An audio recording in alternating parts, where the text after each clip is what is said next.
صحیفوں کو اتارا، ان تمام صحیفوں کی حفاظت کی ذمہ داری نہیں لی۔ توریت اتری، انجیل اتری، زبور اترا،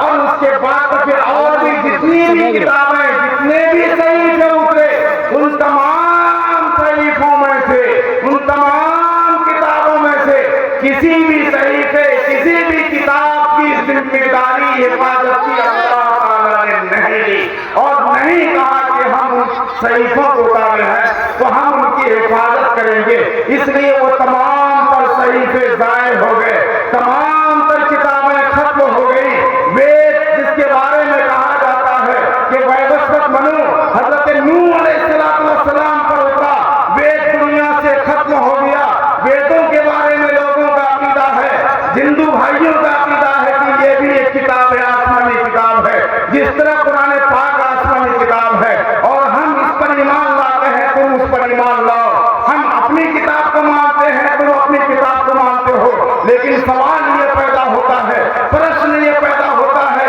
کہ قرآن کی حفاظت کی ذمہ داری اللہ تعالیٰ نے لی ہے، لیکن کیا ویدوں کی حفاظت کی ذمہ داری اللہ تعالیٰ نے لی؟ نہیں لی۔ ویدوں میں پہلے 12 شاخائیں تھیں، 12 شاخاؤں میں سے آج کی تاریخ میں صرف 2 شاخائیں ملتی ہیں، 9 شاخائیں غائب ہو گئی، صرف 62 شاخا اور ساکل شاخا 2 شاخائیں ملتی ہیں۔ ان 2 شاخاؤں میں سے بھی ایک شاخا ساکل شاخا مکمل طریقے سے پوری دنیا سے لطف ہونے کے قریب میں ہے، اور ایک شاخا صرف غائب ہے، اور وہ بھی ہر گھر میں نہیں پڑھا جاتا ہے، ہر آدمی اس کو نہیں پڑھ سکتا ہے، ہر بات کا آدمی اس کو نہیں پڑھ سکتا ہے، صرف اچ کوٹی کے لوگ اس کو پڑھ سکتے ہیں، نچلی ذات کے لوگ اس کو نہیں پڑھ سکتے ہیں۔ قرآن کو اللہ تعالیٰ نے عام کیا اور ہدی للعالمین کہا اور رحمت للعالمین کہا، تمام لوگوں کے لیے اتارا اور تمام انسانوں کے لیے اتارا۔ ویدوں کے بارے میں آج کی تاریخ میں بھی منوسکان مانتا ہے، اگر کوئی وید ایک منتر بھی نچلی ذات کا کوئی آدمی، کوئی شودر پڑھ لیتا ہے، کوئی چنڈال پڑھ لیتا ہے، کوئی نچلے کاشت کا کوئی ایک آدمی وید منتر اگر پڑھ لیتا ہے، اس کی زبان کاٹ ڈالو، اگر کوئی کانوں سے سن لیتا ہے تو سیسا پلا کر کے ان کے کانوں میں ڈال دو، اور اگر کوئی آدمی ویدوں کو ٹچ کرتا ہے، ہاتھ لگاتا ہے، اس کے ہاتھ کو کاٹ ڈالو۔ یہ نظام بنایا، آج کی تاریخ میں بھی وہ سنویدھان موجود ہے جس کی بنیاد پر اس وید کو کوئی نہیں پڑھ سکتا ہے، جس کا نتیجہ یہ نکلا کہ وید تمام گھروں سے لطف ہو گیا، تورات ختم ہو گیا، انجیل ختم ہو گئی، زبور ختم ہو گیا۔ اور میں آپ کو بتاؤں، اللہ تعالیٰ نے تمام نبیوں کو، اللہ کے نبی، آخری نبی محمد رسول اللہ کے علاوہ جتنے نبیوں کو کتابوں کے ساتھ ساتھ جو معجزہ دیا تھا، اس نبی کا جب انتقال ہوا تو معجزے کے ساتھ وہ نبی بھی دفن ہو گیا۔ جیسے حضرت داؤد علیہ السلام، سلیمان علیہ السلام کے حضرت داؤد علیہ السلام، حضرت داؤد علیہ السلام کو اللہ تعالیٰ نے معجزہ دیا تھا، پوری دنیا میں کسی نبی کو وہ معجزہ نہیں دیا تھا۔ داؤد علیہ السلام کو اللہ تعالیٰ نے معجزہ کیا دیا تھا کہ پوری دنیا میں سے اس وقت میں جتنے بھی اس وقت میں صنائی اور یہ پیشہ گری، کون سا پیشہ؟ یہ جو پیشہ زیور بنانے کا پیشہ ہوتا ہے، ہتھیار بنانے کا پیشہ ہوتا ہے، یہ پیشہ اس وقت میں اس قدر عروج پر تھا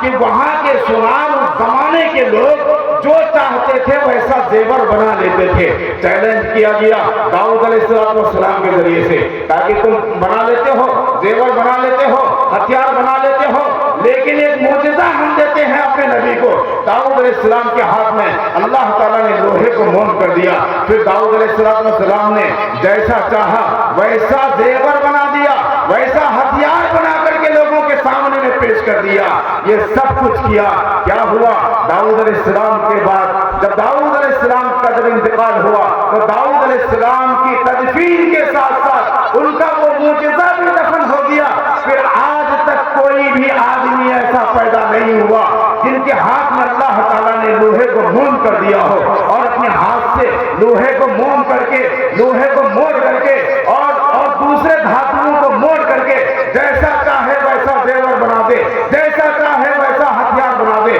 داؤد علیہ السلام کا جب دفن ہوا، داؤد علیہ السلام کا جب انتقال ہوا تو ان کے دفن کے ساتھ ساتھ ان کا معجزہ